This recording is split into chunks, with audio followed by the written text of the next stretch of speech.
Hello, my name is Benjamin Hart. I'm an American attorney and the Managing Director of Integrity Legal here in Bangkok, Thailand. As the title of this video suggests, we're discussing so-called LTR visas or long-term resident visas, which is a bit of a misnomer as we've discussed in many videos on this channel previously. These proposed, and they remain proposed. We've yet to actually see the legislation promulgated on these, at least as of the time of this video. But these proposed long-term resident visas are,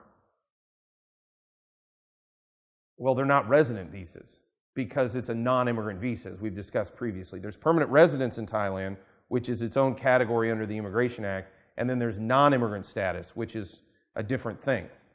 That being said, we're talking here about one of the specific sub-criteria for these proposed, or sort of subheadings, whatever you want to call it, sub-visas, under this scheme, this long-term residence scheme, so-called, and that is retirees. So a recent article from the Tiger, that's the Tiger, THIGER.com, titled, "Who is eligible for a 50,000 baht 10-year LTR visa in Thailand?" The fine print. Good information in there, but we're going to get to one specific subgroup.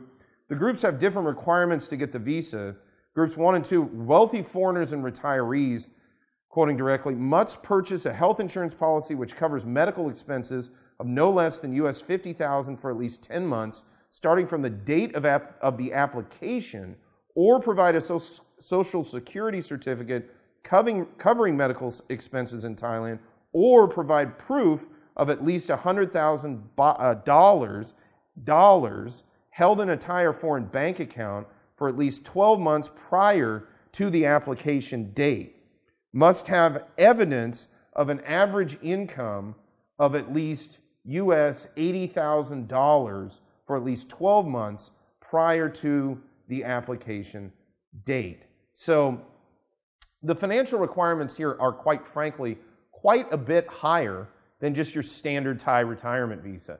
As we've noted in other videos before, standard Thai retirement visas, you're looking at 800,000 baht minimum balance in a Thai bank account, or use of pension income, for example, in the amount of 65,000 baht remitted into Thailand on a monthly basis. Substantially less than the financial requirements we're talking about here. As noted in other videos on this channel, the O retirement visa at present, and I'm thinking probably moving forward, or at least into the far off foreseeable future, is going to be, that does not currently require insurance, the O retirement visa, and it does not appear it will in the far off future, or at least the sort of midterm, what we can sort of foresee out.